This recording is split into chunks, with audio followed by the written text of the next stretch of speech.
What's the word? Okay, so what's the game plan for dealing with Jokic then? Man, try to catch him coming out of his house and kidnap him.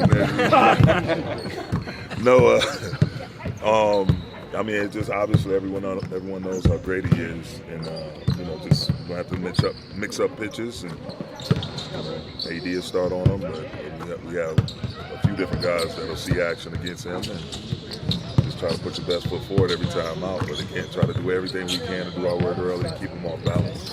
Darvin, you've got a couple different looks. LeBron was just talking about the game-to-game adjustments in the film room. How do you view this Denver series in terms of you got some big lineups, you got some small lineups, and how do you view that as the series goes on?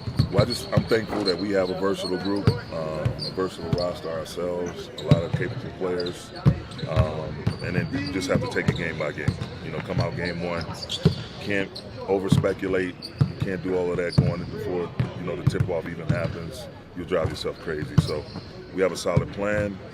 We looked at a ton of film, so we'll come out and see what that game one looks like, and obviously adjust within the game if and when needed, and just go from there. Take it step by step. Each game is its own entity, so what you do in game one may not work in game two. So you have to just again take it as it comes, day by day. Darvin, you had early success against these Nuggets. You beat them twice. Yeah. That was before the trade deadline, and you changed things up. What did you do? What did you find beating them the first couple of Just defensively, man. And once again, you have to be on time, doing your work early, extremely active, give multiple efforts. But they're a different team now. We're a different team.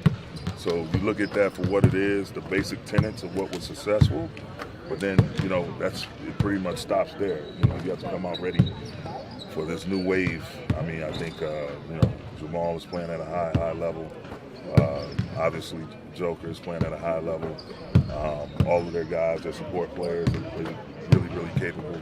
MPJ, KCP, Jeff Green, Bruce Brown, who I think is a huge X factor for them and what he's able to do and how versatile he is on the basketball floor. So we have our work cut out for us, and again, the biggest thing is us not being a step slow, just coming out, playing on our toes, not on our heels, and being ready to give multiple efforts. Darvin, was there as much movement as there was in the West? The Nuggets were pretty well at the top, whole back half. What did you see them doing consistently better than others? I just think they're a solid ball club, man. They know who they want to play through. They got their two big dogs, and Jokic and Murray. And first club sandwich.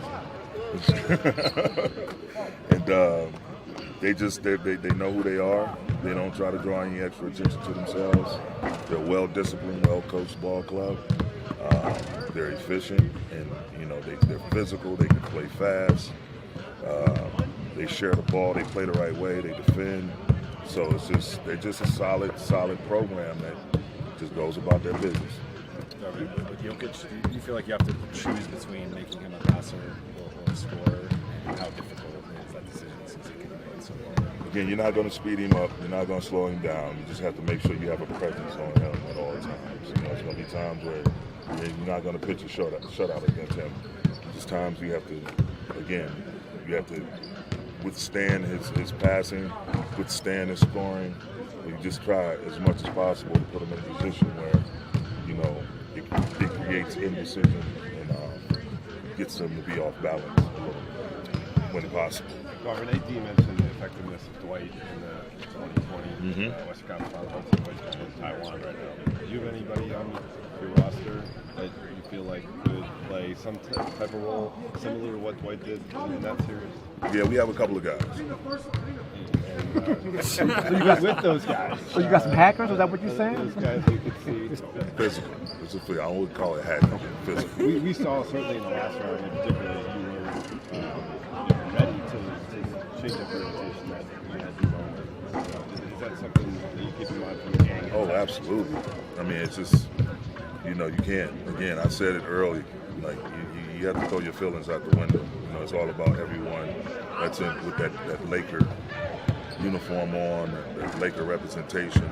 You have to do what's best for the Lakers, not any particular individual. And if it calls to us changing up the lineup or someone having a prominent role early in the series, that as the series wears on, gets reduced, then it is what it is. We have to do what's best to put ourselves in a position to be successful. So that's why you try to build. Rob did an outstanding job. The players we identified that can come in and help us. You got to have a roster full of capable players, and we feel like we have that. So any particular number we call, we feel like we're going to get good results. That said, who's starting tomorrow? That's a good question. I know, that's who's going to ask. That's usually Dan. Okay, go ahead, Dan. Ask me who's starting tomorrow. Who's starting tomorrow? We'll find out tomorrow. I'm pretty safe to say, yeah, Brian will be a starter. What do you think it's been about your team that's been able to perform so long at once? I just think the hunger, the excitement to get started in a new journey, and us knowing, we pretty much won't have home court advantage at all in the playoffs. So just trying to get some type of advantage for us, kind of flip that narrative and flip that circumstance. So coming in and attacking game one is definitely at the top of our priority. Do you think they had it rest always in those situations? Absolutely. I mean, I don't even want to think about if we would have had to go play that game in San Francisco yesterday. So us being able to close out Golden State on Friday definitely was a win, in terms of rest and recovery. Marvin, you mentioned KCP earlier. I know you weren't here when he was here, but just what has he added to this team's depth? Man, just again, really versatile defender. Guy that's fast, that can score, that makes great hustle plays, comes up with a lot of loose balls, long rebounds, 50-50 balls, and a championship competitor with that pedigree. So, they have so many people that you have to account for in different ways, and you definitely have to match his speed and be aware of him. Him running out for layups, him sprinting for corner threes. His energy is really infectious for that group. Marvin, can you mentally take Jokic out of the game if you can't physically change his speed, his tempo? Like you said, we talked about Dwight a couple of years ago. It was very much seemed like it was mental with him. Yeah, I think, that was a couple of years back. I think he's grown tremendously since then.